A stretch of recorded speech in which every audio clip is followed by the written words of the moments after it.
দুপুর বন্ধুরা, আজকে করব চিকেন দো পেঁয়াজি। তা চিকেন দো পেঁয়াজি করার জন্য যে উপকরণগুলো লাগবে সেগুলো আপনাদের কাছে আমি নিয়ে এলাম। এটা হলো রেড কাউ দই দিয়ে এটা লাগবে। আর নমস্কার বন্ধুরা, আজকে করব চিকেন দো পেঁয়াজি। চিকেন দো পেঁয়াজি করার জন্য যে উপকরণগুলো লাগবে, প্রথমে আমি মুরগির মাংসটা নুন হলুদ দিয়ে মাখিয়ে রেখেছি। আর এখানে নিচে রেড কাউয়ের 1 প্যাকেট দই, তার সাথে কাঁচা লঙ্কা, আচ্ছা পেঁয়াজ রসুন একটু টমেটো পেস্ট করব। আর আদা ধনে জিরে এগুলো অলরেডি এর মধ্যে পেস্ট করা আছে। একটু কাজু, সামান্য পরিমাণে কাজু পেস্ট করে রাখবো। আর এতে লাগবে কাশ্মীরি মির্চ। আচ্ছা, আমি কীভাবে চিকেন দো পেঁয়াজিটা করি সেটা স্টেপ বাই স্টেপ আপনাদেরকে দেখাবো, আপনারা সঙ্গে থাকুন। আচ্ছা বন্ধুরা, এই যে আমি চিকেন দো পেঁয়াজি করবো, এর জন্য প্রথমে একটুখানি পেঁয়াজ, একটুখানি কাঁচা লঙ্কা, পেঁয়াজগুলোকে আধ ভাঙা করে ছাড়িয়ে নিয়েছি এবং কাঁচা লঙ্কাটা কেটে নিয়েছি। এরপর তেলের মধ্যে একটুখানি কাঁচা পেঁয়াজ আর কাঁচা লঙ্কা হালকা ফ্রাই করে রেখে দেবো। যখন আমি দো পেঁয়াজিটা বানাবো প্রায় 80% হয়ে গেলে পেঁয়াজগুলো দেবো। কড়াইয়ে তেলের মধ্যে আমি পেঁয়াজ আর লঙ্কাটা হালকা করে ভেজে তুলে নিচ্ছি। আচ্ছা বন্ধুরা, চিকেন দো পেঁয়াজি করার জন্য আমি সর্বপ্রথম কি করেছি না, একটু পেঁয়াজ আর একটুখানি কাঁচা লঙ্কা হালকা করে ফ্রাই করে এতে রেখেছি। এরপর মাংসের মধ্যে আমি দেখো বন্ধুরা, নুন হলুদ আর সামান্য দই প্রায় 1 ঘন্টা যাবত আমি ম্যারিনেট করে রেখেছি।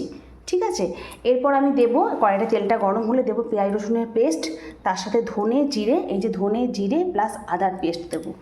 এগুলো সমস্ত উপকরণগুলো একত্রে ভাজা হয়ে গেলে এর মধ্যে দেবো কাজু। বন্ধুরা, আমি কড়াই তেলের মধ্যে দিয়ে দিয়েছি, তেলটা গরম হওয়ার পর দিয়েছি আদা রসুন পেঁয়াজ এর পেস্ট। আচ্ছা, এটা ভালো করে একটুখানি নেড়ে নেব। একটু ভাজা ভাজা হয়ে আসলে মধ্যে মাংসটা দেবো।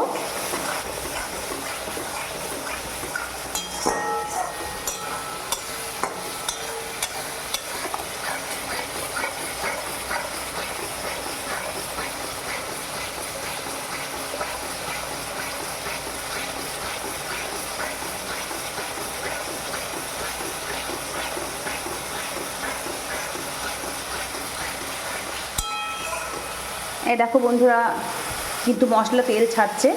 এরপর আমি দিয়ে দেবো এর মধ্যে মাংসটা। বন্ধুরা, আমি কড়াইয়ের মধ্যে মাংসটা দিয়ে দিলাম। এবার ভালো করে নাড়তে হবে।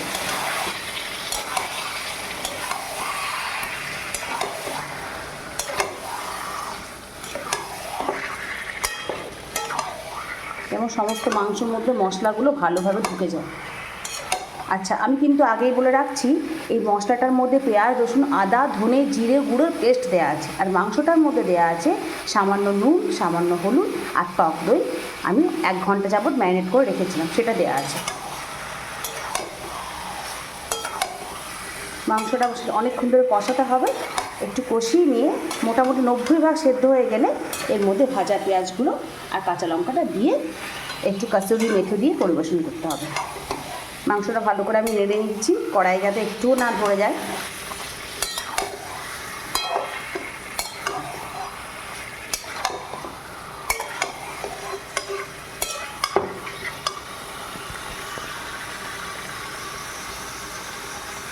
মাংসটা আমি অনেকক্ষণ কষিয়ে নিয়েছি, তোমরা দেখতেই পাচ্ছ মাংস গা দিয়ে জল বেরোচ্ছে। এরপরে আমি দিয়ে দেবো এর মধ্যে কাজু বাদাম যেটা বেড়ে রেখেছিলাম সেই পেস্টটা। একটু ভালো করে একটু নাড়াতে হবে।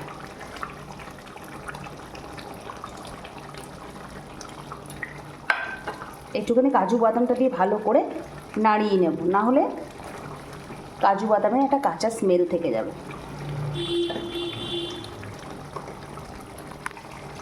এটা কাজু বাদাম দিয়ে ভালো করে মাংসটাকে নাড়িয়ে নিচ্ছি।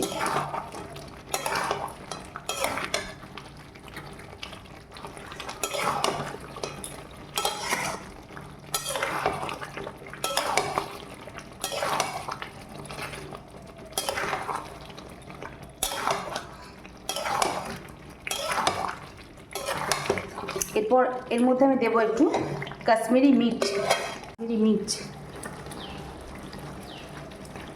চামচে করে নিলে 2-3 চামচ। আমি যেহেতু প্যাকেট ধরে নিয়েছি সেহেতু নিজের আন্দাজ মতো করে, আর চামচে করে নিলে ঠিক 2 থেকে 3 চামচ। আমি কিন্তু এর মধ্যে কাশ্মীরি মির্চ দিয়ে ভালো করে মাংসটা কষিয়ে নিয়েছি। এবার সামান্য পরিমাণে গরম জল একটুখানি দিয়ে চাপা দেবো। আর একটা কথা বলি, আমি ভেজে রাখা পেঁয়াজ আর লঙ্কাটা এর মধ্যে দিয়ে দিয়েছি। এটা কিন্তু আমার ছবিটা তোলা হয়। বন্ধুরা আমি এবার একটা কাসুরি মেথি এর মধ্যে দিয়ে দিলাম, ছড়িয়ে দিলাম। ফ্লেভারটা বেশ ভালো আসবে, সুন্দর একটা ফ্লেভার আসবে। এবার আমি মিনিট 2 এটা একদম কম আঁচে করে চাপা দিয়ে রাখবো, তারপর আমি এটা পরিবেশন করব। চিকেন দো পেঁয়াজি ready.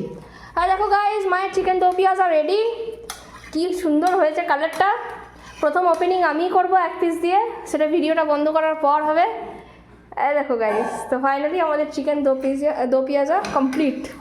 By bye, tata, see you, good by.